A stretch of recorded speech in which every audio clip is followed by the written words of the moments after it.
আজকের দিনই বৈঠকে সংক্ষিপ্ত সময়ে বক্তব্যের বিষয় সদাচরণ, নম্র আচরণ, ভালো কথা, ভালো কর্ম। সদাচরণ, নম্র আচরণ, ভালো কথা, ভালো কর্ম নিয়ে আমরা এক গুরুত্বপূর্ণ সংক্ষিপ্ত তথ্যবহুল বিবরণের চেষ্টা করব ইনশাল্লাহুল আজিজ।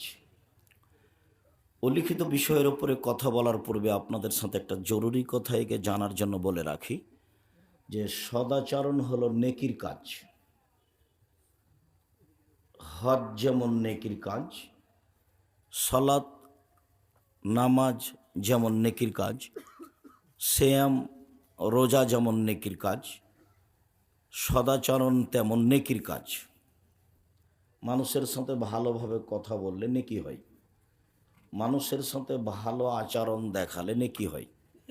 মানুষে তখন বলে ছেলেটার স্বভাব খুব ভালো, মানুষে তখন বলে যে লোকটা খুব ভালো। তো এই আচরণে নেকি হয়, এই নেকিটা কেমন?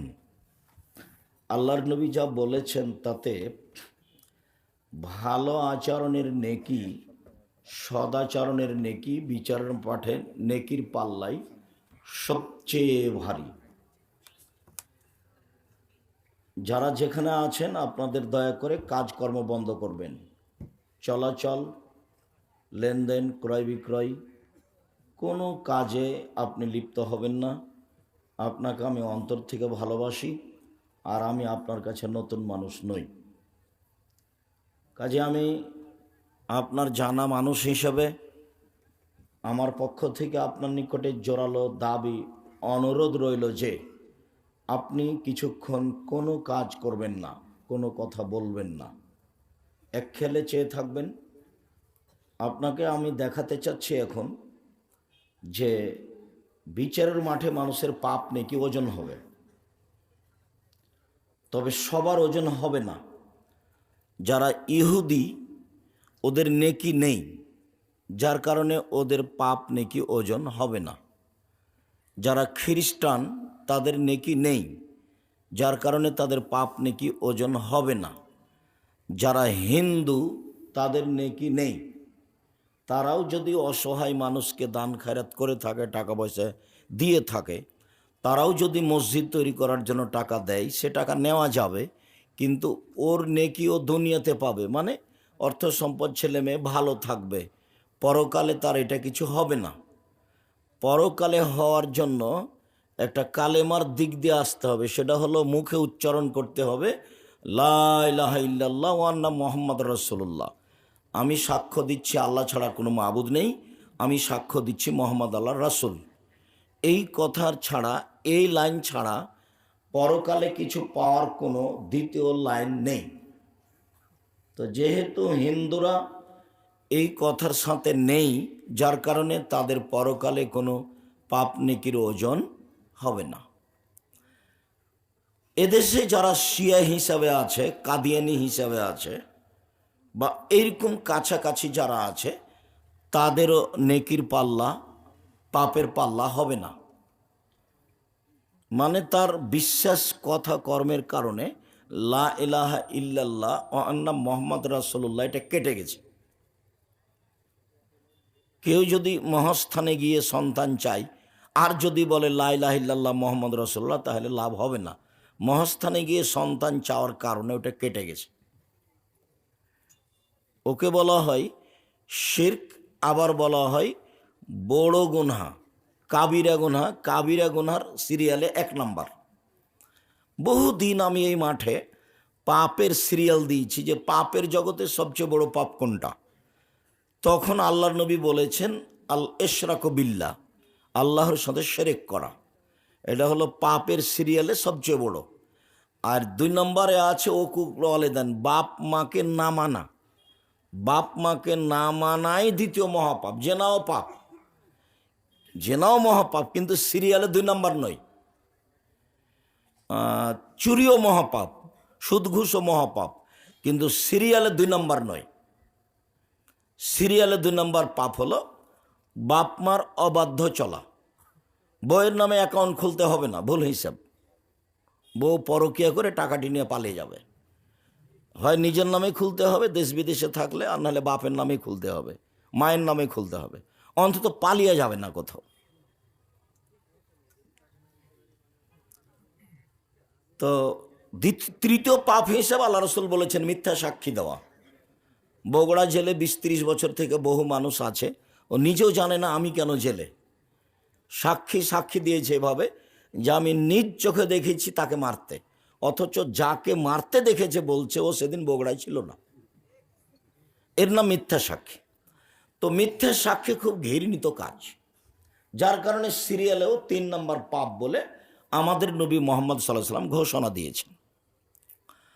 তো যেটা বলছিলাম সেটা হলো এই, যারা বড় পাপ শিরক বড় করে করেছে তাদেরও পাপ নাকি বিচারের মাঠে ওজন হবে না। তো তাদের জাহান্নামের বিষয়টি কি হবে?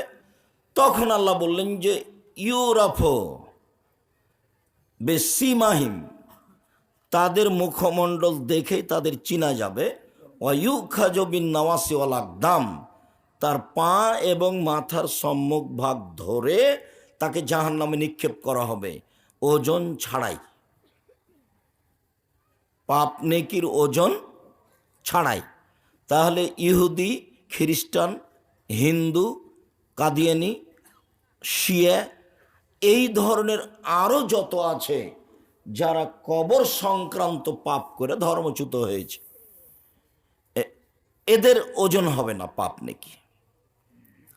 পাপ নেকি ওজন হবে এটাই চূড়ান্ত, এ মর্মে একটি আয়াত বলে আমরা আমাদের আলোচনায় থাকি। আল্লাহ তাআলা বলেন ফাম্মা মান সাকুলাত মাওয়াজিনুহু ফাহুয়া ফি শাতির রাদিয়া, বিচারের মাঠে যার নেকির পাল্লা ভারী হবে তার থাকার জায়গা হবে অতীব গভীর, অতীব সুখ স্বাচ্ছন্দ্যময় জান্নাত। ওয়াম্মা মান খাফফাত মাওয়াজিনুহু ফাউম্মুহু হাবিয়া, আর যার নেকির পাল্লা হালকা হয়ে যাবে তার থাকার জায়গা হবে অতীব গভীর গহ্বর জাহান্নাম, হাবিয়া।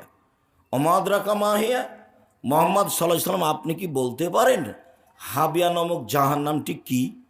এইটার পরিচয় কি আপনার জানা আছে? এরপরে আল্লাহর রাসূল বলছে, আল্লাহ তাআলা বলছেন নারুন হামিয়া, তা হচ্ছে জ্বলন্ত উত্তপ্ত আগুন। নেকির পাল্লা যদি হালকা হয়ে যায় তাহলে থাকার জায়গা হলো হাবিয়া, আর যদি নেকির পাল্লা ভারী হয়ে যায় তাহলে থাকার জায়গা হলো জান্নাতুল মাওয়া।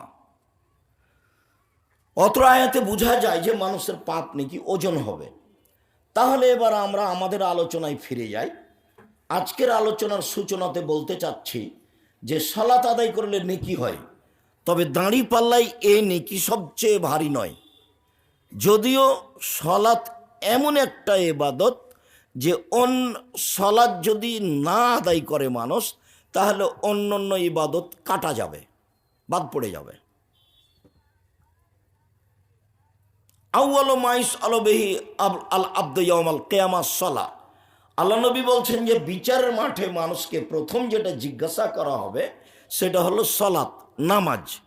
ফাইন সালাহাত সালাহু সাইর আমালিহি, যদি তার সালাত টিকে যায়, সালাত আছে বলে প্রমাণ হয়ে যায়, তাহলে কবেলা সাইর আমালিহি, তার সব আমল কবুল করা হবে, বাস ভালো। অইন রুদ্দাত আলাইহি সালাতুহু, আর যদি সালাত তার উপরে প্রত্যাখ্যান করা হয়, সালাত নেই এইটা যদি ঘোষণা হয়, তাহলে রুদ্দ আলাইহি সাইর আলমাহি, তার কোনো আমল নেই, সব বাতিল। সালাত এমন একটা ইবাদত যার উপরে নির্ভর করে অন্য ইবাদত। সালাত এমন একটা ইবাদত যার উপরে নির্ভর করে অন্য ইবাদত। এর পরেও সালাতের যে নেকি আছে এইটা নেকির পাল্লায় সবচেয়ে ভারী নেকি নয়।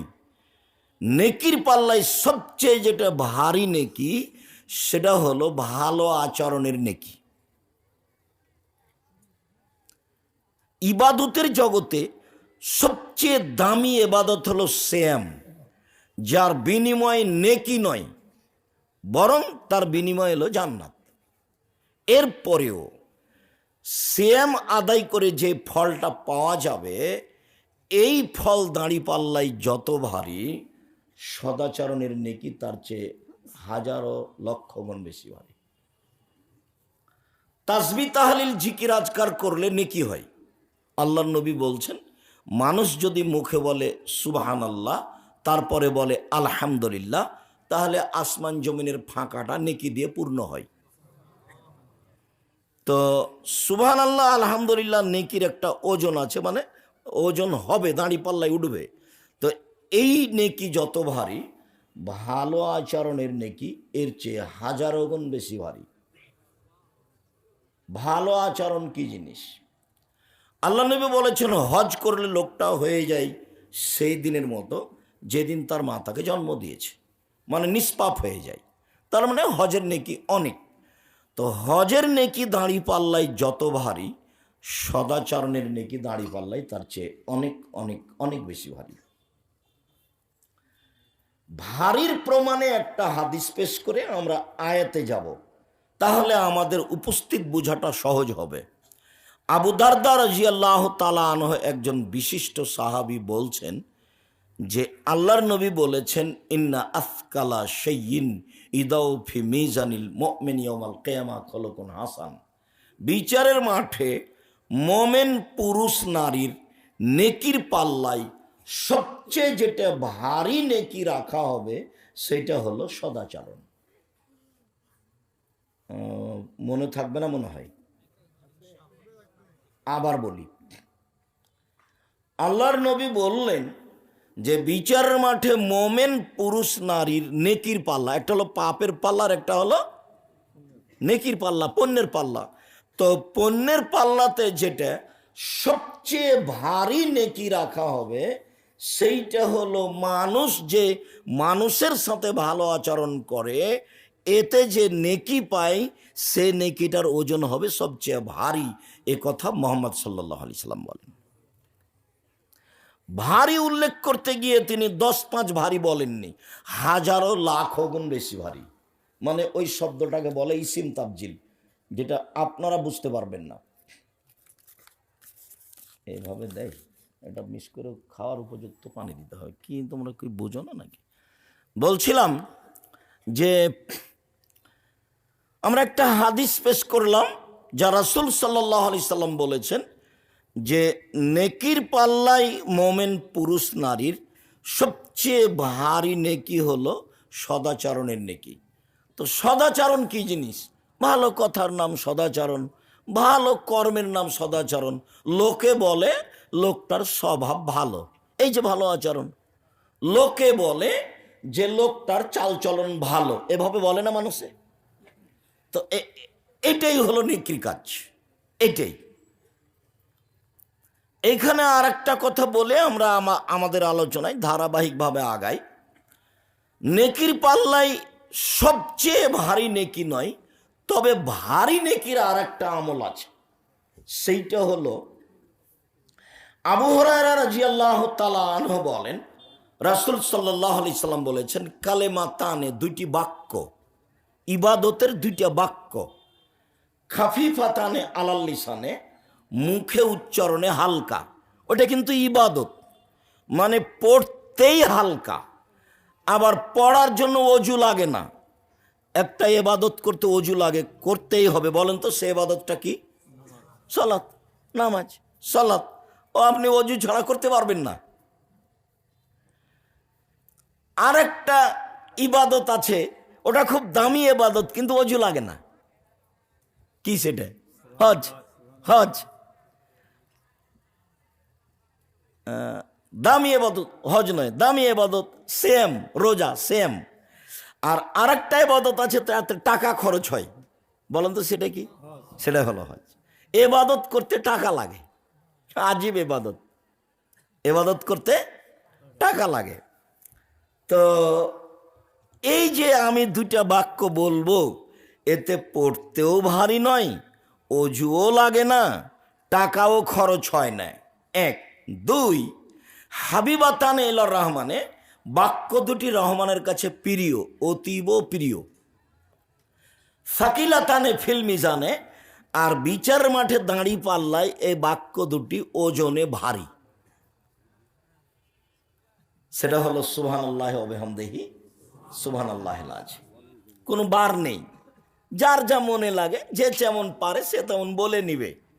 বলছে যে ফাঁকা পেয়েছিল, কেউ দেখেনি, জিনিস যা পেয়েছে একবারে ব্যাগ ভর্তি করে নিই। তো ফাঁকা পেয়েছেন, আপনি ব্যাগ ভর্তি করে নেন। সেটা কি? সুবহানাল্লাহি ওয়া বিহামদিহি সুবহানাল্লাহিল আযীম। কেউ যে সহজে ব্যাগ ভর্তি করতে চায় না এ কথা ঠিক নয়। কেউ ব্যাগ ভর্তি করতে চায় না এ কথা ঠিক নয়। বহু মানুষ করছে, আমি আর আপনি ফাঁকে আছি। বহু মানুষ পৃথিবীতে করছে, আমি আর আপনি ফাঁকে আছি।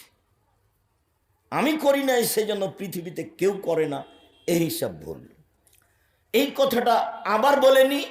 সেইটা হলো এই যে নেকির পাল্লাই ভারী হিসাবে আর একটা ইবাদত আসবে নেকির পাল্লাতে। সেই ইবাদতটা হলো সুবহানাল্লাহি ওয়া বিহামদিহি সুবহানাল্লাহিল আযীম। এটা ইবাদত, ভারী নেকির ইবাদত। এবার আমরা কোরআন মাজিদ থেকে দেখায় সদাচরণের কথা। আল্লাহ তাআলা বলেন, ইদফা বিল্লাতি হিয়া আহসান ফাইদাল্লাযী বাইনাকা ওয়া বাইনাহু আদাওয়া কান্নাহু ওয়ালিয়ুন হামিম। মুহাম্মদ সাল্লাল্লাহু আলাইহি সাল্লাম মানুষের সাথে চলতে ফিরতে আপনি যখন প্রতিউত্তর দিবেন তখন আপনারটা তার চেয়ে ভালো হতে হবে। এটা আদেশ। এই ছেলে, যারা দাঁড়িয়ে এইসব মেশিন যন্ত্রপাতি ঠিক করছে তারা কি সবসময় দাঁড়িয়েই থাকবে? তো তুমি এত চিল্লাচিল্লি করছো কেন? ভদ্রতা কাকে বলে? ধৈর্য কাকে বলে? ধৈর্য কি ঘোড়ার ডিম? আমি আব্দুর রাজ্জাক বিন ইউসুফ, এদেশের শতকরা 95 জন মানুষ মাঝহাবি, মাঝহাব মেনে চলে। যাদের সামনে কথা বলার আমাদের বাস্তবে কোনো সুযোগ নেই, কিন্তু যন্ত্রের সাহায্যে আমরা তাদের ঘরের ভিতরে আছি। যার কারণে পৃথিবীর লাখো কোটি মানুষ আমাদেরকে জানে। পৃথিবীর যে দেশেই যায় না কেন, সৌদি আরব হোক, কাতার হোক, কুয়েত হোক, বাহরাইন হোক, মালয়েশিয়া হোক, মিশর হোক, দুবাই হোক, ওমান হোক, লন্ডন হোক, যখন যে দেশে গেছি তখন সে দেশে মানুষ মনে হচ্ছে আমার চেয়ে পৃথিবীর তার কাছে প্রিয় ভালো মানুষ কেউ নেই। তো আমার সামনে বসে কোনোদিন বক্তব্য শোনেনি, আমার সামনে আজও কেউ ছবি ধরতে পারে না। এক সময় এগুলো আমার সামনে খাড়ো করে রাখবে এরকম পরিবেশ ছিল না। যখন আমি বুঝতে পারলাম এর উপকার, তখন আমি বলেছি তোমরা ভালো যন্ত্র নিয়ে সামনে আসো। যার ফল খুব ভালো বুঝতে পারা যায়। ওমান গেছি তো সন্দীপের এক ছেলে, তার নাম হাবিব, ও বলছে যে আপনি আসবেন বলে আমার গাড়িটা 4 দিনের জন্য আপনার নামে অক্ষ করেছি। 4 দিন এই গাড়িতে কোনো ইনকাম করব না। আমার গাড়িটা 4 বছর হলো শোরুম থেকে বের করা। এখন কেউ যদি গাড়িতে উঠে যদি না বলে যে আজকেই শোরুম থেকে গাড়ি বের করেছো না কি, এই কথা যদি না বলে, আমি হাবিব গাড়ি চালাবো না। তার মানে গাড়ির যত্ন। তার মানে ও কি করে? গাড়ির যত্ন নেই, ঝকঝকে হ্যাঁ আছে। তা আমি আমাদের ড্রাইভারগুলোকে বলি, গাড়িতে উঠলেই বলি, ভ্যানে উঠলেও বলি, অটোতে উঠলেই বলি। জামিয়া সালাফে অনেক ভ্যান, অটো, গাড়ি, 4-5 জন ড্রাইভার। ভাইয়ের কথাতে একটা মনে পড়ছিল কথা। জামিয়া সালাফে এবছরের সম্মেলনে খরচ হয়েছে 17 লাখ টাকা, 17 লক্ষ। ওই টাকা দিয়ে একটা বিল্ডিং, একটা প্রতিষ্ঠানের বিল্ডিং হয়ে যাবে। এদেশের সবচেয়ে বড় প্রতিষ্ঠান জামিয়া সালাফিয়া, সবচেয়ে বেশি সংখ্যায় প্রতিষ্ঠান জামিয়া সালাফিয়া। শিক্ষা মানে, শিক্ষক সংখ্যায়, শিক্ষক গুণে, প্রতিষ্ঠানের আয়াতনে জামিয়া সালাফিয়া সবচেয়ে বড় প্রতিষ্ঠান। জামিয়া সালাফিয়া রূপগঞ্জ, নারায়ণগঞ্জ, ঢাকা প্রায় 100 বিঘা জমির ওপরে। জামিয়া সালাফিয়া ডাঙ্গিপাড়া পাওয়ার আছে প্রায় 40 বিঘা জমির ওপরে। জামিয়া সালাফিয়া যেটা মহিলা শাখা হতে যাচ্ছে রাজশাহীতে, সেটা প্রায় 60 বিঘা জমির ওপরে, যার 40 বিঘা পুকুর। যেটা জামিয়া সালাফিয়া দিনাজপুর, সেটা 20 বিঘা জমির ওপরে। আরও যেটা ময়মনসিংহে কিনা হয়েছে, যেটা আপনার ফেনীতে, যেটা যশোরে, যেটা কুষ্টিয়ায়, কাছাকাছি সব 19-20।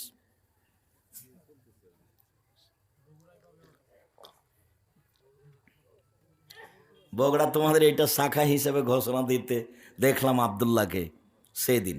এখন এটার পরিধি কি হয় কি না হয়, কতদূর কি হয়, সিলেবাস পরিবর্তন হবে, জামিয়া সালাফের সাথে কতদূর সম্পর্ক, সময়ের গতিতে ধীরে ধীরে জানা যাবে ইনশাআল্লাহ।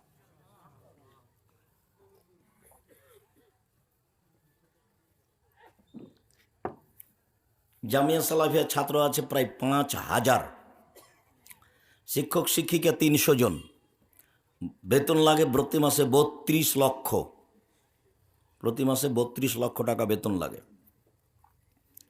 শিক্ষক আছেন ইন্ডিয়ার, শিক্ষক আছেন মদিনা বিশ্ববিদ্যালয়ের, আরও বিভিন্ন পৃথিবীর বিভিন্ন দেশ থেকে সময়ের গতিতে শিক্ষক আসবেন ইনশাআল্লাহ। সম্মানিত দিনী ভাই বোন, বলছিলাম আল্লাহ আমাদের নবীকে আদেশ করছেন ইদফা বিল্লাতিহি আহসান। আপনি যখন মানুষের সাথে কথা বলবেন, মানুষ যা আপনার সাথে বলছে আপনারটা যেন তার চেয়ে সুন্দর, উত্তম, ভালো হয়। সে যাই বলুক, সে যদি গালি দেয় তো আপনারটা পাল্টা গালি তার মতো হবে না, তার চেয়ে ভালো হতে হবে। তার মতো হলে হবে না, তার চেয়ে খারাপের তো কোনো প্রশ্নই আসে না, তাহলে তো সদাচরণ কেটে গেছে। মন্দ কথা সেটা কি সদাচরণ? মন্দ কর্ম সেটা কি সদাচরণ? যার ভিতরে সদাচরণ নেই সেও মন্দটাকে মন্দ বলবে, সেও খারাপটাকে খারাপ বলবে। খারাপটা খারাপই, খারাপটা কোনোদিন ভালো হয় না। তার বাস্তব দেখলে আপনাদের বিগত সরকারকে দেখবেন, আমার মনে হচ্ছিল যে রাস্তাঘাট গাছপালা সবই এ দল করে, কিন্তু যেদিন চলে গেল ৪৫ মিনিট সময়, সেদিন আমি দেখলাম কিরি, আমি তো যা মনে করছিলাম তা তো নয়। যখন মূর্তির পাশ দিয়ে হাঁটতাম তখন ভাবতাম যে এইসব মূর্তি কি কেউ ভাঙবে? না, কেউ যদি না ভাঙে তাহলে ঈসা আলাইহিস সালাম এসে ভাঙবে। তার মানে ঈসা আলাইহিস সালাম যেদিন আসবেন সেদিন কোনো উঁচু কবর থাকবে না, সেদিন কোনো মূর্তি থাকবে না, সেদিন শুকুর সোর থাকবে না, সব হত্যা করা হবে। সারা পৃথিবী জুড়ে কোনো কবর থাকবে না, সব ভেঙে দেবেন। সেদিন শাহজালালের কবর সিলেটের এমনি ভেঙে দেবে, সেদিন কেউ রক্ষা করার থাকবে না, তার আগে কেউ ভেঙে দিতে পারে। এই ছেলেটা বলছে তার বস্তির মহিলা ঝগড়া লাগলে যত খারাপ কথা বলতে পারে তত খুশি হয়, আর যখন ঝগড়া বন্ধ হয়ে যায় তখন বলেছি যে মনটা ঠান্ডা করে বলেছি কথা। তো আপনি কি বস্তির মহিলার মতো যে আপনার চরিত্র কেন এত আপনি খেপে যাচ্ছেন কেন? দুটো বলে নিলে আপনার কি হবে বলিয়েন না তো, বলেননি তখন কি হয়েছে? আমি তো দেখি ফেসবুকে ইউটিউবে মানুষ আমাকে বলে যে আপনাকে যে এত মানুষ ধুয়ে ছেড়ে দেয়, তা আপনি কিছু বলেন না কেন? তা আমি তো ওর নামই তো নি না, তা আমি বলবো কি? আমি এতটুকু বলি যে ওর যদি কথা বন্ধ হয়ে যায় তখন আবার রিং দিয়ে বলি, ভাইজান আপনার কি টাকা শেষ হয়ে গেছে? আর কোনো গালি ছিল কি? আর কোনো গালি থাকলে আবার আমি রিং দিলাম, ওটা আপনি শেষ করে নেন। ও কত বলল সেটার আমার উত্তর দেওয়ার দরকার নেই। ওর পাতা আমি কোনোদিন পড়িনি, পড়বও না। মাঝহাবের পাতা আমি কোনোদিন পড়িনি, পড়বও না। ওই নিয়ে আমি চিন্তা ভাবনা করি না কোনোদিন মানুষের একটা বক্তব্য শুনেছি সেই হিসাবে বক্তব্য দিতে শিখেছি, এটা আমার মনে পড়ে না। কামারপাড়ায় এসেছি বক্তব্য দিতে, কেন? তো মৌলানা আব্দুর রব খুলনা আসেননি সেই জন্য। বীরকুষ্টিয়া মাদ্রাসায় এসেছি বক্তব্য দিতে, মাদ্রাসার সূচনা শুরু হবে সেই জন্য। প্রথম ইটটা আমার হাতের দেওয়া, কে যদি অস্বীকার করে থাকলে সে ধোঁকাবাজ, অস্বীকার করেছে মিথ্যুক। প্রথম ইটটা আমার হাতের দেওয়া। তারপরে যিনি দিয়েছেন ছিলেন শেহাবুদ্দিন সন্নি, গোবিন্দগঞ্জ গায়েবান্ধা, মারা গেছে। বলছিলাম সদাচরণ কি জিনিস আল্লাহ তাআলা বলেন। এবার চলেন হাদিসে কয়েকটা বলি।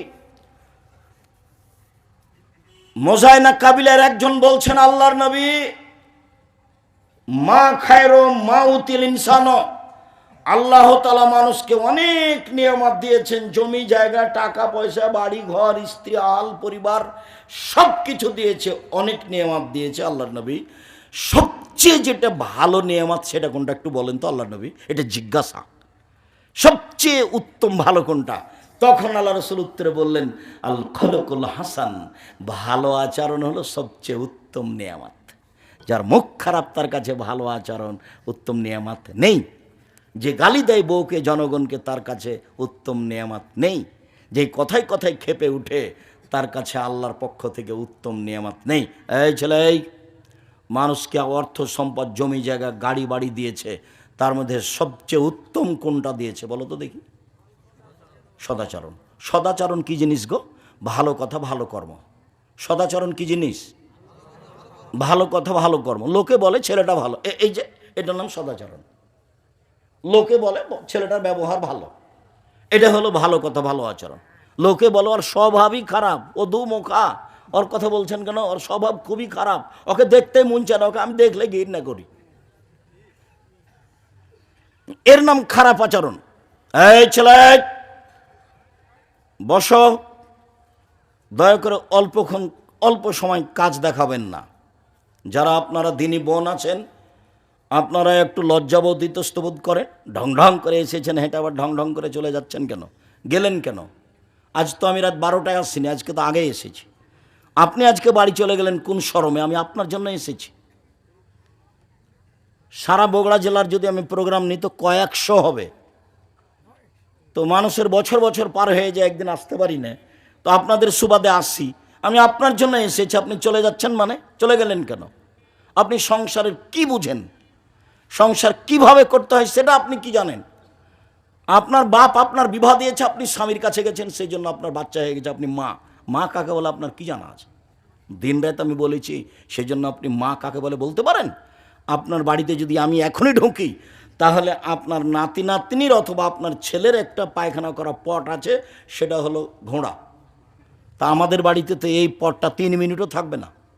হয় পট ফিরিয়ে দিব, না হয় মাথা কেটে দেব। পট অবস্থায় আমাদের বাড়িতে থাকতে পারে না, এটা অসম্ভব।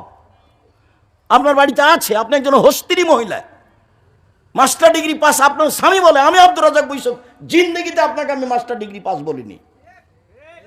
আপনি একটা রাস্তাঘাটের নিম্ন শ্রেণীর মহিলা, যারা বস্তিতে বসবাস করে, যারা নগ্ন হয়ে চলে, অকথ্য ভাষায় গালি দেয় মানুষকে, জেনার শব্দ উল্লেখ করে গালি দেয়, আপনাকে আমি নিম্ন শ্রেণীর মানুষ মনে করি। কে বলেছে আপনি হেডমাস্টার? আপনার শোকে যে কাঁকড়া আছে, আপনি শিক্ষিত মানুষ মহিলা, কে বলেছে আপনাকে? আমি তো বলিনি কোনোদিন। আপনি বগুড়া বাজার থেকে একটা নিয়ে এসেছেন, তরকারির একটা বাটি কিনে নিয়ে এসেছেন, ছিল কাতল মাছ। আমি তো সেটা কিনবো না। আপনি একটা আয়না কিনে নিয়ে এসেছেন সাত করে, সেটা হলো রুই মাছ। সেটা কি করে হতে পারে? আপনি একজন শিক্ষিত মহিলা, এটা কিভাবে হতে পারে? শিষ্টাচার কাকে বলে? শিষ্টাচার কি জিনিস? আপনার ছেলে মেয়ে নাতি নাতিন সবাই পুতুল নিয়ে খেলায়, প্লাস্টিকের পুতুল হোক আরো কিছু হোক, লোহা লক্কর স্বর্ণের হোক না কেন, আপনি কি দিয়ে নিজেকে শিক্ষিতা মনে করেন? আমি যে হাদিসটি দিন রাত আপনাকে শোনাই, সে হাদিস তো আমি নিজের কথা কোনোদিন বলিনি, সে হাদিস তো বুখারী মুসলিমের হাদিস। জাবের রাদিয়াল্লাহু তাআলা বলেন, আমরা আল্লাহ রাসূলের সাথে যুদ্ধ করে আসছিলাম, বাড়িতে ঢুকবো মদিনায়। আল্লাহ রাসূল বলেন, সবাই তোমরা থামো। থেমে গেলাম। আমি বললাম, আল্লাহর নবী, আমি নতুন বিবাহ করেছি, আমাকে বাড়ি যেতে অনুমতি দেন। আল্লাহ নবী বললেন, ও তুমি নতুন বিবাহ করেছো? কুমারী মেয়ে বিবাহ করেছো, যার কোনোদিন বিবাহ হয়নি, এরকম মেয়ে বিবাহ করেছো, না তালাক প্রাপ্ত মেয়ে বিবাহ করেছো? তো জাবের বললেন, আল্লাহ নবী, আমি তালাক প্রাপ্ত মেয়ে বিবাহ করেছি। তখন আল্লাহ রসুল বললেন, হাল্লা বিক্রান্তলায় বহাত্তলায় বোকা, তুমি কুমারী মেয়ে কেন বিবাহ করলে না? তুমি তার সাথে খেলতেও, তোমার সাথে খেলতো। তুমি কুমারী মেয়ে কেন বিবাহ করলে না? তুমি তার সাথে খেলতেও, তোমার সাথে খেলতো। আল্লাহ রসুল যে কথা বললেন, জাবের রাদিয়াল্লাহু তাআলা সে কথার উত্তর না দিয়ে তিনি বলছেন, আল্লাহর নবী, আমার আব্বা উহুদের যুদ্ধে শহীদ হয়েছেন 9 জন মেয়ে রেখে, আমার 9 জন বোন আছে। আল্লাহর নবী, উহুদের যুদ্ধে আমার বাপ শহীদ হয়েছেন 9 জন মেয়ে রেখে, আমার 9 জন বোন আছে। আক্রাহুয়ান আতাজাব্বাজা মিসলাহুন্না, ওদের মতো কম বয়সের বুদ্ধি কম মেয়েকে আমি বিবাহ করা পছন্দ করিনি। বেশি বয়সের মেয়ে বিবাহ করেছি 4টা কারণে। এক, লে তুয়াল্লে মাহুন্না, আমার স্ত্রী যেন আমার বোনদেরকে বিদ্যা শিখাতে পারে। 2, অলে তুয়াদ্দে বাহুন্না, আমার স্ত্রী যেন আমার বোনদেরকে শিষ্টাচার শিখাতে পারে। আপনার মেয়েটার নখ বড় আছে, এটা ভালো শিষ্টাচার? তা আপনি নাকি মা, আমি তো বলেছি এই মেয়েটাকে, এই তুমি তোমার মাকে খালা বলে ডাকে, নাহলে সৎমা বলিও। ও সৎমা, আপনি কেমন আছেন? নইলে তুমি যদি ওটা যদি তোমার নিজ মা হয় তো তোমার নখটা বড় থাকে কি করে? নবীগণের বৈশিষ্ট্য 10টি, নবীগণের স্বভাব 10টি, নবীগণের খাসলাত 10টি, নবীগণের বৈশিষ্ট্য 10টি, নবীগণের স্বভাব 10টি। সব নবী এই 10টি স্বভাবে রূপান্তরিত ছিলেন। এক, দাড়ি বড় করতে হবে। চেঁচে ফেলা নারীদের সাদৃশ্য, চেঁচে ফেললে অভিশাপ হয়, চেঁচে ফেললে চোখের পাওয়ার কমে যায়, চেঁচে ফেললে স্ত্রীর মিলন ক্ষমতা চলে যায়। 2, কাসু সারেব, মোচ কেটে ফেলতে হবে, চেঁচে ফেলা যাবে না, মোচ থাকবে, এটা পুরুষের পরিচয়। 3, কাসুল আজফারে, নখগুলি কেটে ফেলতে হবে। পুরুষ নারী একই হুকুম, নখ কেটে ফেলতে হবে। শিষ্টাচার, বৈশিষ্ট্য, খাসলত, অভ্যাস, নীতি, সব নবীর এরুমি নীতি। নাথ ফুলে বেতে বগলের লুম উঠিয়ে ফেলতে হবে, ব্লেড ব্যবহার করা হবে না। নারী পুরুষ একই হুকুম। হালাকুলানাতে নিচের লুম পরিষ্কার করতে হবে, ঊর্ধ্বে টাইম 40 দিন, পুরুষ নারী একই হুকুম। পেশাব পায়খানার পরে পানি দিয়ে পবিত্রতা অর্জন করতে হবে। পানি দিয়ে পবিত্রতা অর্জন করে যারা, আল্লাহ তাদের প্রশংসা করেছেন। তবে ঢেল নিয়ে 40 কদম হাঁটতে হবে, পায়ের উপরে পা উঠাতে হবে, খক খক করে কাশতে হবে, এটা হলো নোংরামি। এই নীতি আল্লাহ রসুল বলেননি, তিনি বলেছেন পানি দিয়ে পবিত্রতা অর্জন করতে হবে। পেশাব পায়খানার পরে পানি দিয়ে পবিত্রতা অর্জন করতে হবে। পানি না থাকলে ঢেল টিস্যু পেপার, আগে ঢেল টিস্যু পেপার, 40 কদম হাঁটা, পায়ের উপরে পা উঠানো, খক খক করে কাশা, এই নোংরা নীতি আল্লাহ রসুল না করেছেন। তিনি বলেননি যদি 40 কদম হাঁটাই লাগে পবিত্রতার জন্য, তাহলে তার স্ত্রীকে হাঁটতে হবে না? তার বউ 40 কদম হাঁটবে, পায়ের উপরে পা উঠাবে, খক খক করে কাশবে, তো পুরুষ মানুষ কেমন কেমন ভাববে। তো আপনি যখন ওভাবে হাঁটেন তখন মহিলা মানুষ দেখে, তখন মহিলা মানুষকে কেমন কেমন লাগে। একই কথা, দুটাই ব্যাপার। এরকম নোংরা কাজ তো ধর্ম হতে পারে না। বলছিলাম আল্লাহর নবী সামনে জাবের বলছেন, আল্লাহর নবী, আমি বেশি বয়সের মেয়ে বিবাহ করেছি যাতে করে আমার স্ত্রী আমার বোনদেরকে শিষ্টাচার শিখাতে পারে। শিষ্টাচার কি জিনিস? কেন বাড়িতে পুতুল আছে তার নাম শিষ্টাচার? কেন আপনার স্ত্রী যখন বাচ্চাটাকে গায়ে জামা দিচ্ছে তখন বাম হাতে ঢোকালা কেন? আগে ডান হাত ঢোকাতে হবে। শিষ্টাচার কাকে বলে? আপনার স্ত্রী বলে দিল না, বাচ্চা যখন পেশাবখানায় যাবে, আব্বু দোয়া পড়ে যাও, আম্মু দোয়া পড়ে আসো, আব্বু ডান কাতে সও, পা কেবলার দিকে থাক, আর যেদিকে থাক তাতে আসে যায় না। জুতা আপনি ডাইন পায়েরটা পরো আব্বু, খোলার সময় বাম পায়েরটা খোলো। শিষ্টাচার কাকে বলে? শিষ্টাচার কি জিনিস? নখে নেইল পালিশ দিতে হবে, ইসলামী শিষ্টাচার নয়, এটা ইহুদি খ্রিস্টানদের পতিতালয়ের মেয়েদের বৈশিষ্ট্য। নখ কেটে ফেলতে হবে, নখ রাখা, নখে নেইল পালিশ দেওয়া ইহুদি খ্রিস্টানদের পতিতালয়ের মেয়েদের বৈশিষ্ট্য। মুসলিম মহিলারা নখে মেহেদি দিবে, হাতের নখে তো মেহেদি দিবেই, পায়ের নখেও দিতে হবে, দিতে বাধ্য। হাতের নখে মেহেদি দিতে হবে মহিলাদেরকে, পায়ের নখে মেহেদি দিতে হবে। এটা হলো তাদের ইসলামী শিষ্টাচার। কপালে টিপ দিতে পাবে না। হিন্দু মেয়েদের বিবাহ করার 10টি পদ্ধতি রয়েছে, তার একটি পদ্ধতির নাম রাক্ষসী বিবাহ। মেয়ের বাপ বিবাহ দিবে না, ছেলে জোর করে বিবাহ করবে, কপালে টিপ দিতে পারলে বিবাহ হয়ে গেছে। ওটা হলো হিন্দু নীতি। ওটা মুসলমানের ঘরে আসলো কি করে? টিপ দেয় কি করে? এই কাপড় পরে কি করে? এটা শিষ্টাচার হয় কি করে? এই যে নগ্ন, এই যে বোরখা, ফ্যাশন বোরখা, এটা শিষ্টাচার হলো কি করে? শিষ্টাচার কি জিনিস? বাড়ি গিয়ে আপনি যদি সত্যি মুসলমানের মেয়ে হন, তাহলে বাড়ি গিয়ে আপনার এই বোরখাটাকে জ্বালাবেন। কালকে একটা বোরখা বানাতে হবে ঢিলা ঢালা। ফ্যাশন বোরখা পরে আপনি তাহাজ্জুদ পড়ে কি দেখাতে চান?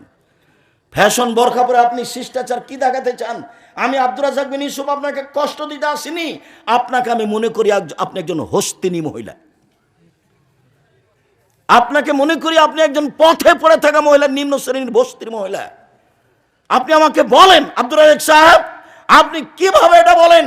আমি হচ্ছি খাদিজার মতো, আমি হচ্ছি আয়েশার মতো। ঠিক আছে, আমি আপনাকে আয়েশার মতো মনে করলাম, আপনাকে আমি খাদিজার মতো মনে করলাম। আয়েশা রাদিয়াল্লাহু তাআলা আনহা বলেন, আমার স্বামীর কবর হলো আমার ঘরে। আয়েশার স্বামী কে? মুহাম্মদ সাল্লাল্লাহু আলাইহি সাল্লাম। আমার স্বামীর কবর হলো আমার ঘরে।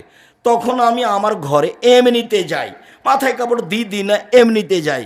কিছুদিন পরে আমার স্বামীর পাশে কবর হলো আমার বাপের। তখন আমি মনে করি এটা আমার স্বামীর কবর, এটা আমার বাপের কবর। আমি কবরের পাশে এমনিতে যাই, মাথায় কাপড় থাক আর না থাক সেটা বিবেচনা করি না। কয়দিন পরে সেখানে কবর হলো উমরের, অর্ধ পৃথিবীর খলিফা, কুশাগর, বুদ্ধিজীবী, রাজনীতিবিদ ওমর, যিনি রাস্তায় চললে ফের শয়তান সে রাস্তা দিয়ে হাঁটতো না, সে উমরের যখন কবর হলো তখন তিনি বলছেন, একজন বেগানা পুরুষের কবর হয়েছে আমার বাপের কবরের পাশে, তা আমি লজ্জা করি, আমি লজ্জা করে মাথায় কাপড় দিয়ে যাই, আমি আঁটো সাঁটো হয়ে নিজেকে গুটি নিয়ে কবরের পাশে যাই। কেন? আমি একজন বেগানা পুরুষের কবরকে লজ্জা করি। একজন মহিলা বেগানা পুরুষের কবরকে লজ্জা করেন, আর আপনি এই নগ্ন অর্ধনগ্ন হয়ে এই ফ্যাশন বোরকা পরে চলে আমাকে বলছেন, আব্দুর রাহিম সাহেব আপনি আমাকে বস্তির মহিলা বলছেন? মানে আপনাকে আমি বস্তির মহিলা বলতে চাইনি, এই দেখেন আয়েশা, আপনাকে আমি আয়েশাই বলতে চাচ্ছি। আপনার মেয়ের নখ বড় আছে, জবাব আমাকে দিতে হবে। আমাকে দিতে হবে কেন? আপনার ছেলের প্যান্টটা টাকানোর নিচে আছে, জবাব আমাকে দিতে হবে। আমাকে দিতে হবে কেন? এই জবাব আমি দিব কেন? দুজন মিলে দিবেন। আমি বয়সের মেয়ে,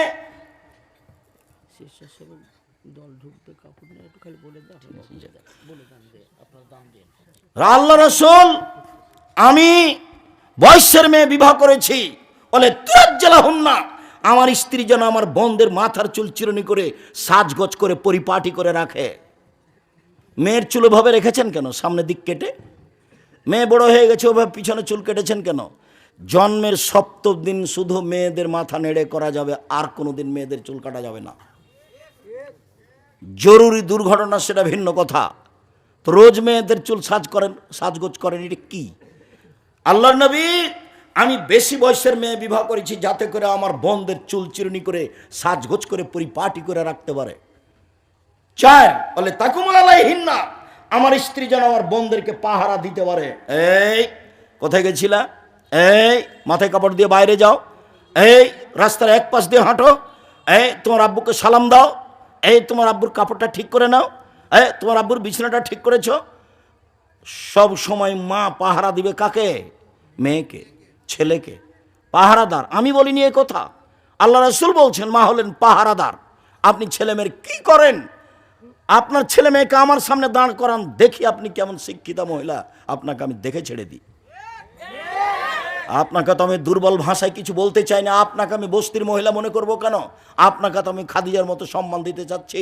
এক মিনিট দেখবেন খাদিজাকে, এক মিনিট দেখবেন। এ দেখেন জিবরাইল আলাইহিস সালাম আল্লাহর নবীর কাছে এসে বলছেন, মোহাম্মদ ওই যে খাদিজা আসছেন, তার হাতে একটা বাটি আছে, বাটিতে তরকারি আছে, ফাকরা আলাইহা সালাম মিন্নি অমিন রব্বেহা।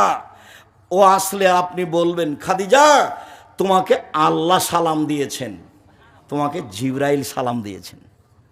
ও বাসরাবে বাইতিন বে কাসবিন লা সাখাবা লা নাসাবা, আপনি তাকে একটা খুব উন্নত মানের পদার্থ দ্বারা তৈরি জাঁকজমকপূর্ণ প্রাসাদের সংবাদ দেন, যেই প্রাসাদে থাকবে না কোনো অশান্তি, থাকবে না কোনো হইচই। জিবরাইল বলছেন আমাদের নবীকে, কার ব্যাপারে? খাদিজার ব্যাপারে। এক মিনিট দেখবেন, এ দেখেন সারা, সারাকে দেখেন এক মিনিট, এ দেখেন সারা। সারার গায়ে যখন হাত দিতে গেল, স্বৈরাচারী শাসক দাঁড়িয়ে হাত বাড়িয়েছে সারার গায়ে হাত লাগাবে, সারা বলছেন থামেন, আগে অজু হবে, 2 রাকাত সালাত হবে, তারপরে কোনো কথা। সারা অজু করলেন, 2 রাকাত সালাত আদায় করলেন, তারপরে বলছেন আল্লাহুম্মা ইন কুনতা তাআলাম আমানতু বিকা ওয়া রাসূলিকা, হে আল্লাহ তুমি যদি জেনে থাকো আমি তোমাকে বিশ্বাস করি, তোমার নবী ইব্রাহিমকে নবী বলে বিশ্বাস করি, অহাসান্তু ফারজিলাল্লাহ জাওজি, জিন্দেগিতে আমার লজ্জা স্থান আমার স্বামী ছাড়া কাউকে ব্যবহার করতে দিনি। এই 3টা কথা যদি ঠিক হয়ে থাকে, হলা তুসাল্লা তালাল কাফেরা, কোনো কাফের যেন আমার গায়ে হাত লাগাতে না পারে। কথা শেষই হয়নি, কাফের অজ্ঞান হয়ে পড়ে গেছে। হাদিস বুখারী মুসলিম। নির্জনে আমি বলছি, আমি তোমাকে মেনে নিয়েছি, তুমি আল্লাহ। আমি বলি না ইব্রাহিম আমার স্বামী, এ কথা আমি বলছি না, আমি বলছি ইব্রাহিম নবী। আমি তাকে কিভাবে মেনে নিয়েছি? নবী বলে মেনে নিয়েছি। এটা হলো আমার 2 নম্বর কথা। 3 নম্বর কথা, জিন্দেগিতে আমি জেনা করিনি। এই কথা 3টা যদি সত্য হয়ে থাকে, তে নির্জনে কাফের যেন আমার গায়ে হাত লাগাতে না পারে, এর নাম সারা। আপনাকে আমি এভাবে সম্মান করতে চাচ্ছি, আমি আপনাকে দুর্বল ভাষায় দেখতে চাইনি, আমি আপনার জন্য দুর্বল ভাষা ব্যবহার করতে চাইনি। ঢং ঢং করে গেলেন, ঢং ঢং করে আসলেন, গল্প জমাচ্ছেন সব সময়, আপনার স্বভাবই তো ভালো নয়, আপনাকে আমি কি দিয়ে সম্মান করতে পারি? আমি আপনাকে শতদিন বলেছি আরেকজন মহিলা যদি আমার গায়ের উপর দিয়ে চড়ে চলে আপনি মুখ খুলবেন না, গেছে গেছে। এত ভিড়, এত হুড়াহুড়ি যে আর একজন মহিলা আপনার গায়ের উপরে পা দিয়ে চলে গেছে, আপনি মুখ খুলবেন না, বাঁকা চোখে দেখবেন না, গেছে গেছে। সদাচরণ কাকে বলে? শিষ্টাচার কাকে বলে? উপস্থিত বৈঠকের দিনই মুসলিম ভাই বোন, দাদ নেওয়া শিখবেন না। দাদ শব্দ বুঝেন না? দাদ তুলে নেবো বলে না মানুষে? দাদ নেওয়া শিখবেন, প্রতিশোধ নেওয়া শিখবেন না। প্রতিশোধ নেই, প্রতিশোধ গেছে, প্রতিশোধ বিদায় করে দিয়েছি। প্রতিশোধ নিয়ে 5 মিনিট বেঁচে থাকতে রাজি নেই, সব ক্ষমার পাল্লাই যাবে, ফল ভালো হবে ইনশাল্লাহ, ফল ভালো হবেই। একদিন ঢাকা ডোমেস্টিক বিমানবন্দরে একজন আমাকে বলছে, এবারে এসে সালাম দিই বলছে খুব জোরে, অত শক্ত করে কথা বলেন কেন, নরম করে কথা বললে হয় না, এভাবে বলছে। তা বলছি যে শক্ত করে না বললে হয় না, এই জন্যই বলি। আবার বলছে না, নরম করে বললে হবে, অত শক্ত করে বলেন কেন, নরম করে বলেন না কেন, নরম করলে বললে হবে। আবার আমি বলছি নরম করে বললে হবে না, এই জন্যই শক্ত করে বলি। আবার খুব চিৎকার করে বলছে। তখন আমি বললাম আল্লাহর নবী খুব শক্ত করে বলতে বলেছেন, সেজন্যই শক্ত করে বলি।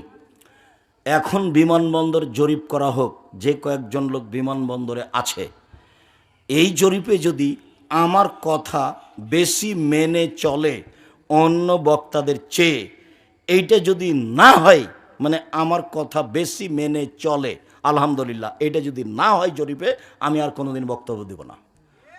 তখন চট করে বলছে, হেসে বলছে, মনে কিছু নিয়েন না, আমার সাধ ছিল আপনার মতো করে আপনার সামনে একটু কথা বলবো, সেই জন্য।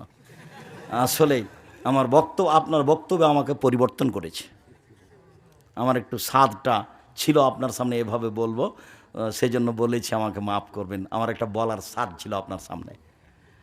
ভালো, জাজাকাল্লাহ খায়ের, তুমি বলেছ। যখন আমি যে জেলাতে যাই তখনই কিছু মানুষ মাপ চাই, তো আমি বলি ঠিক আছে মাফ করলাম। সে কি বলেছে সেটা আমার দেখার বিষয় নয়। আমি আমার জীবনে কোনোদিনও অপ্রয়োজনীয় কাহিনী বলিনি, আমি কেসাও বলিনি, অপ্রয়োজনীয় কথাও বলিনি।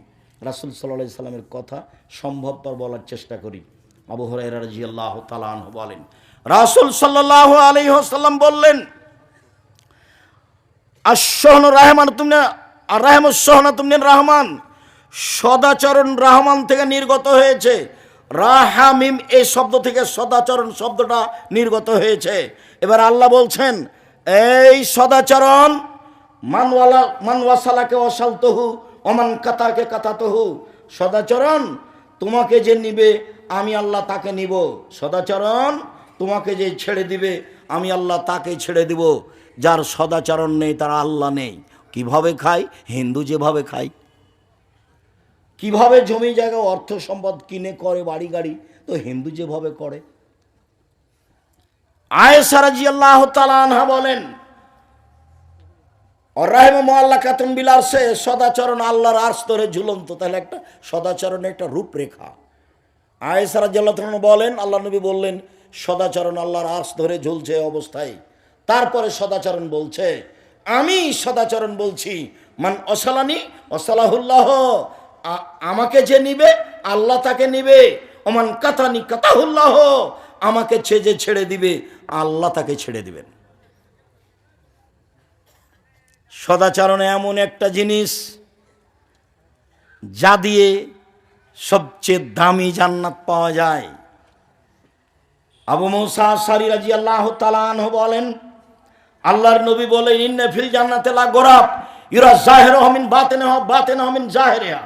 একটু যেহেতু এটা কমই প্রতিষ্ঠান, সহযোগিতা করতে হয় আমাদেরকে, আর আপনারা করে থাকেন, কোনো দিনই কোনো বছরই খালি পয়সায় আসবেন না। 10 টাকা হোক, 10,000 টাকা হোক, 100 টাকা হোক, আর ওই হাদিসটার প্রতি আমল করো তো, যে দেওয়া হাত ভালো নেওয়া হাতের চেয়ে। আর 10 টাকা দিলে ওইটা পূর্ণ হবে, না দিলে ওই পরিমাণ ক্ষতি হবে, হবেই। আমি বুঝতে পারি আর না পারি, না দিলে ক্ষতি হবেই। আমি বুঝতে পারি আর না পারি, যার কারণে কেউ চাইলে দিতে হয়। ছেলেরা এখন আসছে, ওরা চুপচাপ আসবে, আপনারা তাদের হাতে আপনার গতিমতো দিতে থাকবেন। আমি আপনাকে যে অবস্থায় আছি সেটা শোনাই। সবচেয়ে দামি জান্নাত পাওয়া যাবে যে জান্নাতের বাহির থেকে ভেতর দেখা যায়, ভেতর থেকে বাহির দেখা যায়, টকটক করছে, ঝকঝক করছে। তো সাহাবিগণ বললেন, লেমান হাজেহি, আল্লাহ নবী এত দামি ঘর কে পাবে? তখন আল্লাহ রসুল বলছেন, লেমানা আলানাল কালামা, যার স্বভাব ভালো সে পাবে, যার সদাচরণ আছে সে পাবে, যার ভালো কথা ভালো কর্ম সেই পাবে। ভালো কথা ভালো কর্ম দিয়ে সবচেয়ে দামি জান্নাত পাওয়া যায়।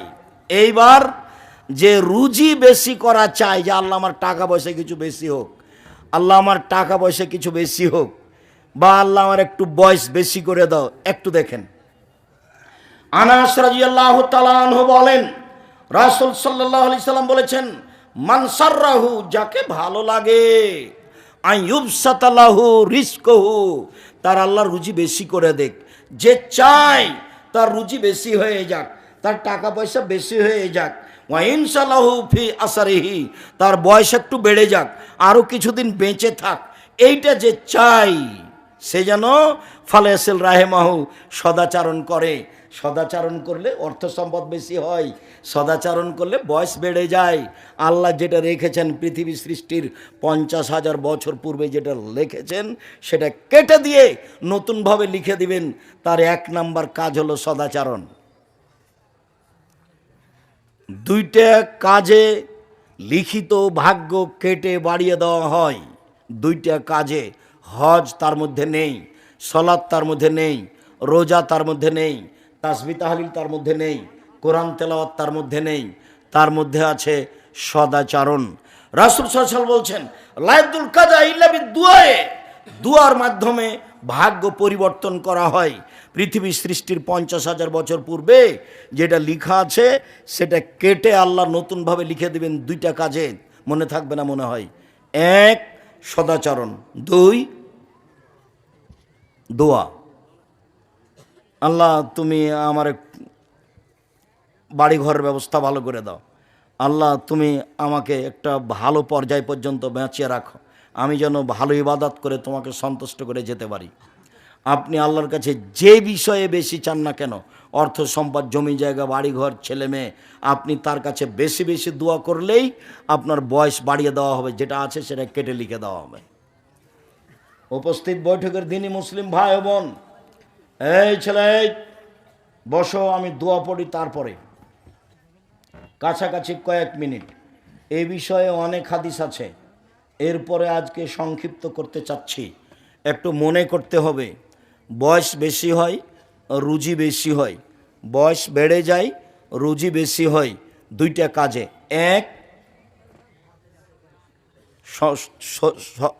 ছোট করে মনে রাখো সদাচরণ, ছোট করে মনে রাখো সদাচরণ। যদি বলা হয় সদাচরণ কাকে বলে, তখন বলতে হবে ভালো কথা ভালো কর্ম, ভালো কথা ভালো কর্ম, তার নাম সদাচরণ। আর আরেকটা কাজে বয়স বেড়ে যায়, টাকা বেশি হয়, অর্থ সম্পদ বেশি হয়, সেটা কি? দোয়া। বেশি বেশি দোয়া করতে হবে। দোয়া করলে খুশি হন, না করলে বেজার হন, অবাক। আল্লাহর গতিবিধি আর মানুষের গতিবিধি হুবাহু মুখামুখি। কালকে একটা লোকের কাছে গিয়ে বলছেন, ভাইজান আমার ছেলের হাত ভেঙে গেছে, আমি মেডিকেলে যাব, 10,000 টাকা কর্জ দেন ভাইজান, আপনি তো সবাইকে দেন।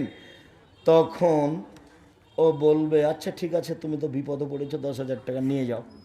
পরের দিনে আবার গেছেন, গিয়ে বলছেন, ভাইজান আমার মেজো ছেলেটা এভাবে দুর্ঘটনা ঘটেছে, তা আপনি যদি আর 10,000 টাকা দিতেন। তখন ও বলবে, তোর জন্য টাকা বানাই নাকি?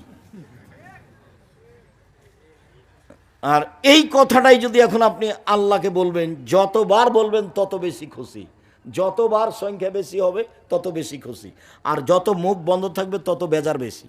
আল্লাহ আমার এই ছেলেটার 10,000 টাকার ব্যবস্থা করো, আল্লাহ তুমি আমার এই ছেলেটার 10,000 টাকার ব্যবস্থা করো, আল্লাহ আমার এই দুর্দিনে তুমি এই কাজটা করে দাও। আপনি যখন হাত তুলে বলবেন, ইসমে আজম পড়ে বলবেন, তখন আল্লাহ বলবেন ঠিক আছে করে দিলাম। তার গড়াটা তার ব্যাপার, আর আমি হাত তুলে দোয়া করবো, এটা আমার ব্যাপার। তিনি তো আর আমার মতো করবেন না, কাজে আমি বুঝতে পারি নাও বুঝতে পারি, হয়তো বা তার চেয়ে একটা বড় বিপদ ছিল সেটা ঠেকিয়ে দেওয়া হয়েছে, এটা চলে এসেছে, কিন্তু আমি বুঝলাম যে আমারটা কবুল হয়নি, কিন্তু আর একটা বড় বিপদ আসছিল সেটা ঠেকিয়ে দেওয়া হয়েছে, সেটা তো আর আমি বুঝলাম না। এই জন্য আমাকে বুঝতে হবে যে আমি দোয়া করি, আমার কাজ হলো দোয়া করা, আর তার কাজ হলো দোয়া কবুল করা। তিনি কবুল করবেন তার মতো, আমি দোয়া করতে থাকবো আমার মতো। সম্মানিত দিনী ভাই বোন, রাসূল সাল্লাল্লাহু আলাইহি ওয়াসাল্লাম এই ব্যাপারে বললেন, সদাচরণে এমন একটা জিনিস। নওয়াস ইবনে সামান বলেন, আমি একদা আল্লাহ রাসূলকে বললাম, মাল বিরর অল ইসম, আল্লাহ নবী পাপ কি জিনিস নেকি কি জিনিস এটা জিজ্ঞাসা। আল্লাহ নবী পাপ কি জিনিস নেকি জিনিস, নেকি কি জিনিস এটা জিজ্ঞাসাটা হলো পাপ কি নেকি কি, পাপ কি নেকি কি। তখন আল্লাহ রাসূল বলছেন, আল বিরর হুসনুল খুলুক, নেকি হলো ভালো আচরণ। বললেন না যে নেকি হলো তাহাজ্জুদ, বললেন না যে নেকি হলো হজ, বললেন না যে নেকি হলো কোরআন তেলাওয়াত, উত্তরে তিনি বললেন নেকি হলো ভালো আচরণ। পূর্বের বাক্যে ফিরে যাই, বিচারের মাঠে নেকির পাল্লায় সবচেয়ে ভারী নেকি কোনটা? সদাচরণের নেকি, ভালো আচরণের নেকি। সদাচরণ নেকি নিজেকে গ্রহণ করতেই হবে, অফিসে, আদালতে, কোর্টে, কাচারিতে, বাড়িতে, স্ত্রী পরিবারের কাছে, ছেলে মেয়ের কাছে। মুখ সব সময় কন্ট্রোলে রাখতে হবে। মুখ মানুষকে বিপদে ফেলে। যখন আল্লাহর নবীকে জিজ্ঞাসা করা হল, আল্লাহ নবী মান নাজাত, বাঁচার পথ কি, জাহান্নাম থেকে বাঁচবো কিভাবে আল্লাহ রাসূল? তখন আল্লাহ রাসূল বললেন, তিনটা পথে জাহান্নাম থেকে বেঁচে যাওয়া। এক, আলজেম লেসানাক, মুখখান বন্ধ রেখো, জাহান্নামে যাওয়া লাগবে না, জান্নাত পেয়ে যাবা। মুখখান বন্ধ রাখো, জরুরি প্রয়োজন ছাড়া মুখ ব্যবহার করিও না, কাউকে ধমকায়ও না, কাউকে গালি দিও না, কারোর সাথে খারাপ ব্যবহার করো না, কারোর সাথে কটু কথা বলো না। সম্মানিত দিনী ভাই বোন, বলছিলাম মুখখান কন্ট্রোল রেখো, জান্নাত পেয়ে যাবা। দুই, জরুরি প্রয়োজন ছাড়া বাড়ির বাইরে যায় না, জান্নাত পেয়ে যাবা। জরুরি প্রয়োজন ছাড়া বাড়ির বাইরে যায় না, জান্নাত পেয়ে যাবা। তিন, পাপের জন্য কাঁদো, জান্নাত হবেই। পাপের জন্য কাঁদো, জান্নাত হবেই। একটু এই ছেলে, দুই এক মিনিট, যে বাক্যটা বলতে যাচ্ছি এই বাক্যটা আমাদের জন্য অতীব জরুরি। একদা আল্লাহর নবী বলছেন, তিন শ্রেণীর মানুষ জান্নাতে যাবেই, তিন শ্রেণীর মানুষ জান্নাতে যাবেই, যাবেই যাবে। এক, বাকাত মিন খাশিয়াতিল্লাহ, যে আল্লাহর ভয়ে কাঁদে সে জান্নাতে যাবেই। দুই, হারাসাত ফি সাবিলিল্লাহ, যে দিন ধর্মের কাজ করে, দিন ধর্মের কাজে রাত জাগে, পাহারা দেয়, এ জান্নাতে যাবেই। তিন, বাগাতান মাহারেমিল্লাহ, গাজাতান মাহারেমিল্লাহ, বেগানা নারীকে দেখে যে চক্ষু নিচু করে সে জান্নাতে যাবেই। অপর নারীকে দেখে যে চক্ষু নিচু করে সে জান্নাতে যাবেই। আল্লাহ নবী বললেন, পৃথিবীর মানুষ তোমরা তিনটা কাজ করো, জান্নাতে যাবাই যাবা। এক, আল্লাহর ভয়ে কাঁদো। দুই,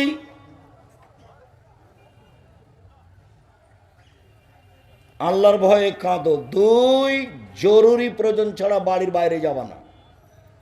তিন, বেগানা নারীকে দেখে চক্ষু নিচু করো, তার মানে তুমি বড় মোবাইল ব্যবহার করতে পারবা না।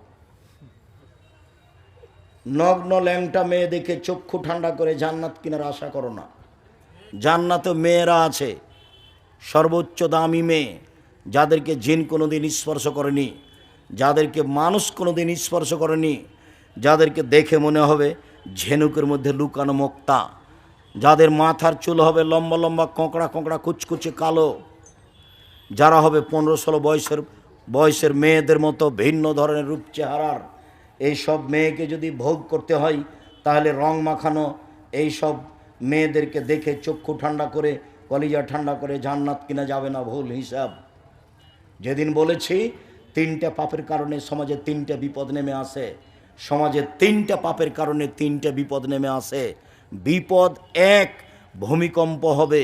বিপদ দুই, আকার আকৃতি পরিবর্তন হবে। সন্ধ্যায় ছিল মানুষ, সকালে হবে সোর। সন্ধ্যায় ছিল মানুষ, সকালে হবে বানর। হবেই হবে, সেদিন চলে এসেছে কাছাকাছি।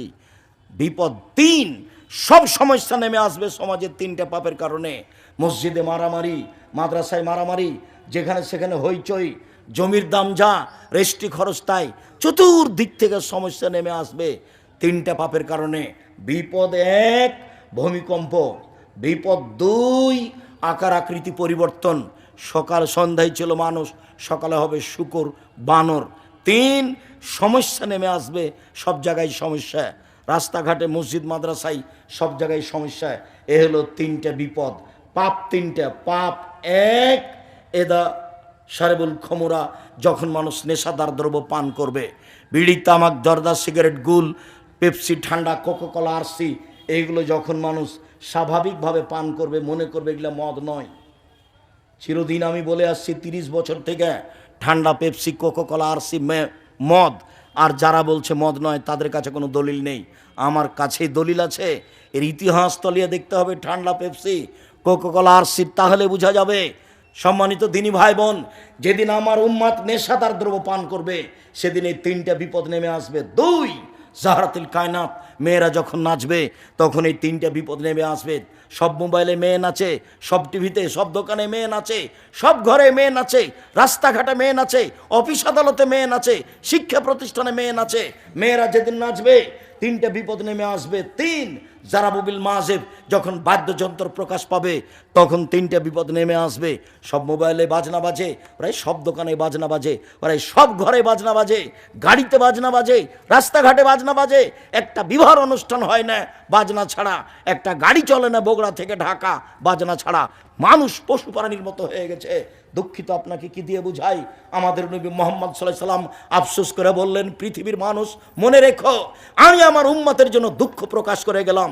পৃথিবীর মানুষ মনে রেখো, আমার উম্মতের জন্য আমি দুঃখ প্রকাশ করে গেলাম।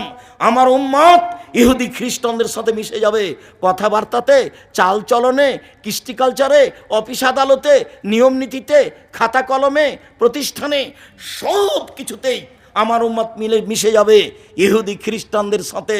ডান হাতের বৃক্ষ যেমন বাম হাতের সমান, ডান হাতের বৃক্ষ যেমন বাম হাতের সমান, একবারে হুবাহু মিলে যাবে আমার উম্মত ইহুদি খ্রিস্টানের সাথে। পৃথিবীর মানুষ মনে রেখো, দুঃখ সহকারে বলে যাচ্ছি, ডান পায়ের জুতা যেমন বাম পায়ের সমান, ডান পায়ের জুতা যেমন বাম পায়ের সমান, সমান সমান যেমন আমার উম্মত ইহুদি খ্রিস্টানদের সাথে মিশে যাবে। নিয়ম নীতিতে, পোশাক আশাকে, কাপড়ে, চলনে ফিরনে, কথাবার্তাতে মিশে যাবে। এইভাবে বলতে বলতে বলতে নিচে নামতে লাগলেন। নিচে নামতে নামতে বলছেন, পৃথিবীর মানুষ মনে রেখো, ইহুদি খ্রিস্টান যদি মায়ের সাথে জেনা করে থাকে, আমার উম্মত মায়ের সাথে জেনা করবে। কি বুঝলেন? এগুলো কি স্বাভাবিক কথা? বলো তো ছেলে, তোমার মাথার চুলটা এভাবে কাটা আছে কেন? নিচের চতুর্দিক চেঁচে রেখেছে, ওপরটা এরকমভাবে ছাতা করে রেখেছে কেন? এটা কার স্বভাব? তোমার গেঞ্জিটাতে পিছনে কার ছবি ওঠে? তোমার মাকে তুমি সৎমা বলিও তো আমার খুব কষ্ট হয়। তোমার মাকে যখন তুমি আম্মা বলে ডাকো তখন আমার খুব ব্যথা আসে। ওকে বলবে সৎমা। আর তুমি তো একটা মূর্খ ছেলে, তোমার গায়ে গেঞ্জিটা, এই গেঞ্জিটা উঠে কি করে? এই গেঞ্জিটা তোমার গায়ে আসে কি করে? তোমার এই গেঞ্জিটা আমরা টয়লেট পেপার হিসেবে ব্যবহার করব না। আমি তো বলেছি কাজী সাহেবকে, কাজী সাহেব অত দাপট দেখাচ্ছেন কেন আপনি? বাড়ি বগুড়া হলে দাপট দেখাতে হবে? হ্যাঁ, আপনি এ কথা বলবেন কেন? কাজী সাহেবের খাতাতে যে কাগজ আছে সেই কাগজ দিয়ে টয়লেট পেপার হিসেবে ব্যবহার করতে হবে। আমি বলেছি, আমি একটু কম বলেছি, এর চেয়ে শক্ত ভাষা ব্যবহার করতে হতো। আল্লাহর নবী বলেছেন, বিবাহতে 2 জন সাক্ষী লাগে। আপনার খাতাতে লেখা আছে 4 জন সাক্ষী। আপনার খাতা আল্লাহর নবীকে অস্বীকার করেছে, আপনার খাতা আল্লাহকে অস্বীকার করেছে, আল্লাহর বিধিকে অস্বীকার করেছে। আপনি ওখানে 4 জন সাক্ষী লাগিয়েছেন, অথচ আল্লাহ নবী বলছেন বিবাহের জন্য 2 জন সাক্ষী। আপনি এভাবে বলেন মানে? আমি আপনার খাতার পাতাকে টয়লেট পেপার হিসেবে ব্যবহার করতে চেয়েছি, এটা কম করে বলেছি। রবি ঠাকুর বলেছে, ওমা তোমার আকাশ তোমার বাতাস, আমি বলেছি তার বাপের আকাশ, আমি এটা কম করে বলেছি। মামলা হয়েছে সিলেট সুপ্রিম কোর্টে, সিলেট কোর্টে, হাইকোর্টে, তাতে কি হবে? সিলেট আপনার ওই সুনামগঞ্জে মামলা হয়েছে, তাতে কি হবে? আমি যখন সিলেট কোর্টে উঠলাম কাঠগড়ায়, তখন জজ আমাকে বললেন যে আব্দুর রহিক সাহেব, আপনি কি পিস টিভির আলোচক? আমি বললাম জি হ্যাঁ। উনি বললেন আপনার মামলা খারিজ করে দিলাম। 5,000 কোটি টাকার মামলা। আমি কি বলেছি? আমি বলেছি ঠাকুর বলেছে ওমা তোমার আকাশ তোমার বাতাস। যতবার ঠাকুর বলেছে ওমা তোমার আকাশ তোমার বাতাস, ততবার ঠাকুর বলেছে ও কালিমা তোমার আকাশ, ও কালিমা তোমার বাতাস। আমি বলেছি কালিমার বাপের আকাশ? আকাশ তো আল্লাহ। বাংলার ছেলে মেয়ে পড়ছে, আমার কি করার আছে? আমি তার কোনো নেতৃত্ব দিই না। বাংলার ছেলে মেয়ে পড়ছে, যারা পড়াচ্ছে তারাও পড়াশোনা জানে না, যারা পড়ছে তারাও পড়াশোনা জানে না। আমি তো কথা বলেছি যে 1971 সাল থেকে নিয়ে এখন পর্যন্ত বাংলাদেশের এই দেশে কোনো শিক্ষিত মানুষ শিক্ষামন্ত্রী হয়েছে সেটা আমার জানা নাই। শিক্ষিত মানুষ শিক্ষামন্ত্রী হলেই তো সিলেবাস পরিবর্তন হবে, বই পুস্তক পরিবর্তন হবে, বিদ্যার গতিবিধি পরিবর্তন হবে। কলকাতা থেকে একটা পত্রিকা বের হতো, পত্রিকাতে লেখা থাকতো ছাত্র ভালো হওয়ার জন্য শিক্ষক ভালো হওয়া জরুরি। ছাত্র কি পড়বে সেটাই জানে না, যার কারণে একজন মহিলা বই লিখেছে শিক্ষা বনাম জাহেলিয়াত। এই শিক্ষা যারা বই পুস্তক লিখেছে এরা নিজেই জাহেল, পড়াশোনা জানে না। বইয়ের নাম হচ্ছে শিক্ষা বনাম জাহেলিয়াত। দেখেন আজকেও সাথে আছে। বেগম রোকেয়া লিখেছিল কেন অবরোধবাসিনী, পাল্টা বই লেখা হয়েছে কেন হবো অবরোধবাসিনী। আমরা অবরোধবাসিনী নই। আমরা ইচ্ছা মতো হজে যেতে পারি, আমরা ইচ্ছা মতো শ্বশুরবাড়ি যেতে পারি, আমরা ইচ্ছা মতো প্রয়োজনীয় জায়গায় যেতে পারি, আমরা ইচ্ছা মতো পোশাক পরে ডাক্তারের কাছে যেতে পারি। আমরা অবরোধবাসিনী মানে তুমি ভুল করেছ বেগম রোকেয়া। তুমি জানো না ধর্ম, তোমার বাপ জানে না ধর্ম, তোমার মা জানে না ধর্ম।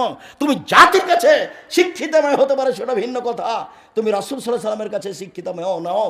তোমার বইকে আমি পড়িনি, তোমার বইয়ের পড়া আমার খুব ভালো মনে আছে যে বগুড়া স্টেশনে মেয়েরা যাবে বগুড়া থেকে হজ করতে, তো সবাই কথার কথা বগুড়া স্টেশনে ওখানে লেখা নাই, কোন স্টেশন যেন লেখা আছে, তো অনেকগুলি পর্দাশীলা মহিলাকে উপরে চাদর দিয়ে ঢেকে রেখেছে, ট্রেন আসবে তখন উঠবে হজ করতে ঢাকা যাবে।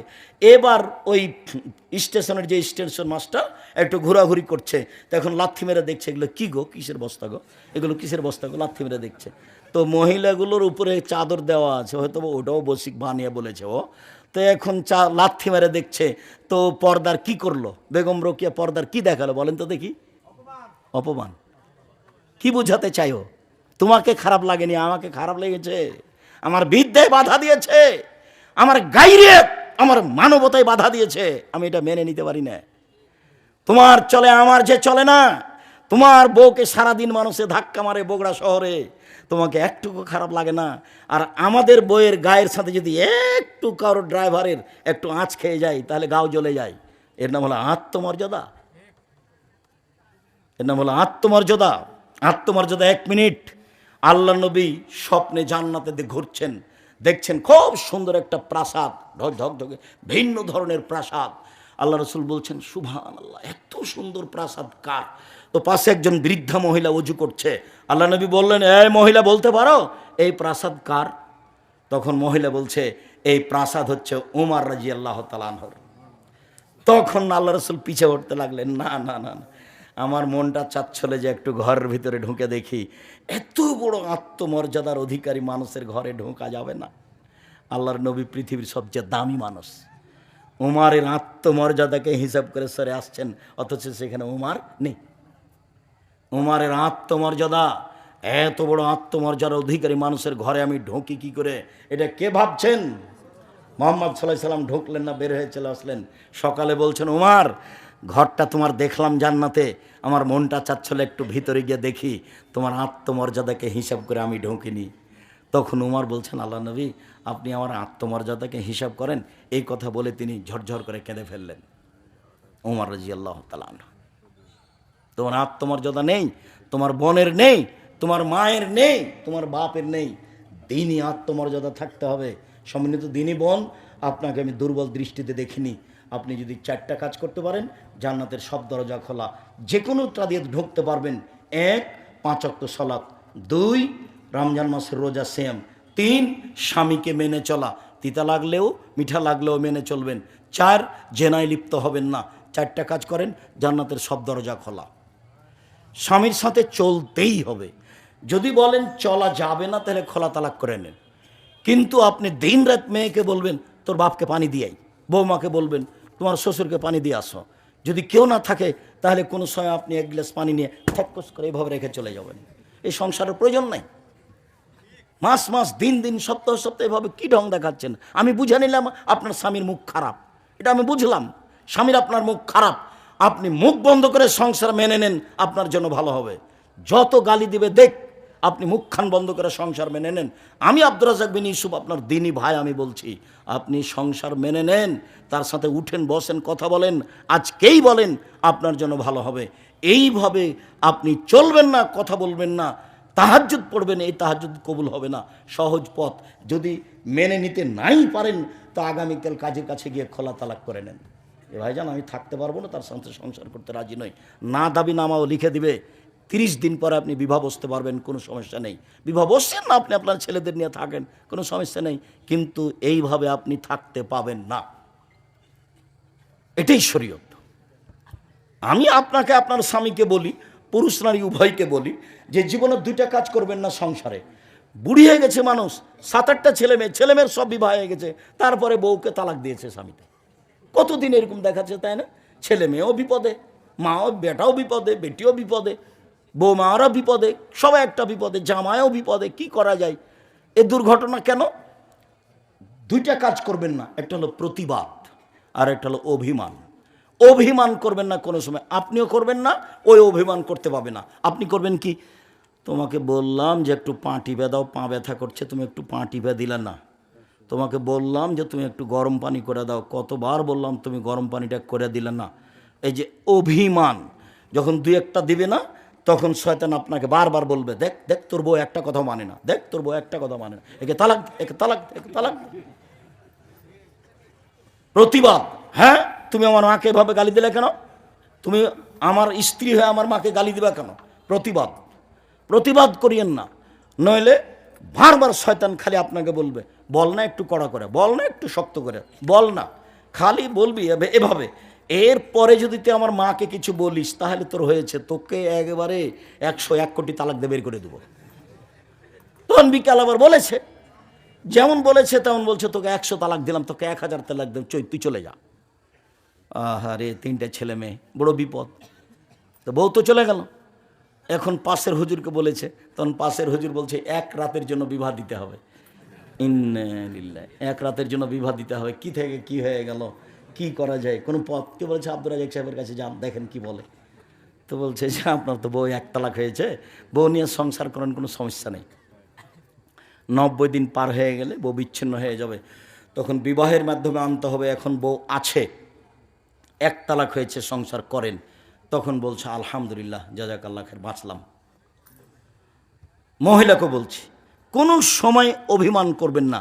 তুমি আমাকে একটু স্বপ্নপুরী নিয়ে গেলে না, তুমি আমার জন্য একটা ভালো শাড়ি কিনলে না, খালি যদি এরকম অভিমান করেন তাহলে একটু পরে শয়তান আপনাকে বলবে, দেখ না তোর স্বামী কোনো কথাই মানে না, তোকে ঈদের দিনে একটা শাড়ি দেয়নি, অমুক দেয়নি, স্বপ্নপুরী নিয়ে একদিন বাজারে নিয়ে যায় না, একদিন বগুড়া শহর দেখাতে নিয়ে যায় না, সারা দিন খালি আপনাকে একবারে শয়তান পাগল করতে করতে করতে সকালে বিকালে বলবে, ওকে বলিয়ে নেবে যে বল যে তোর ভাত খাবো না, বল বল তোর ভাত খাবো না, তুমি আমার একদিনও কথা শোনো না, তোমার আমি ভাত খাবো না, তুমি আমাকে ছেড়ে দাও, তুমি আমাকে রেখে আসো।